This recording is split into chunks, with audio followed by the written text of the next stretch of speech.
ইনশাআল্লাহ আমরা 24 ঘন্টার মধ্যেই সকল বর্জ্য অপসারণ করতে সক্ষম হব। আসন্ন ঈদ উল আজহা 2024 উপলক্ষে আমাদের জাতীয় ঈদগাহের প্রস্তুতি কার্যক্রম আমি পরিদর্শন করলাম আমাদের কর্মকর্তাবৃন্দ সহ, এবং আমরা ইনশাআল্লাহ, যদিও আমরা আশঙ্কা করছি যে হয়তোবা বৃষ্টি অনেক হবে, বিপুল বৃষ্টি হতে সম্ভাবনা রয়েছে, তারপরও আমরা গতবারের ন্যায় যে প্রস্তুতি আমরা সম্পন্ন করছি তাতে আমরা আশা করছি 35,000 মুসল্লি এখানে স্বাচ্ছন্দ্যে এই ঈদের জামাতে অংশগ্রহণ করতে পারবেন এবং কোনো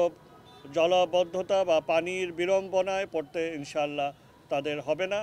এবং আমরা আশা করছি যে মহামান্য রাষ্ট্রপতি এই গতবারের ন্যায়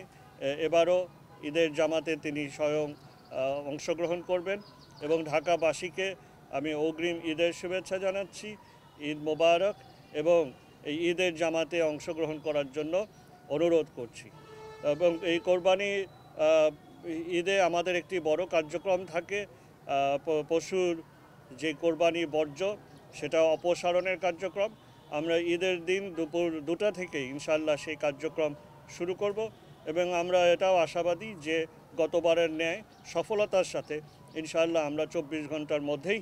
সকল বর্জ্য অপসারণ করতে সক্ষম হব এবং ঢাকাকে একটি পরিষ্কার পরিচ্ছন্ন নগরী হিসেবে আমরা সকলের জন্য উপহার দিতে পারব। তবে সেখানে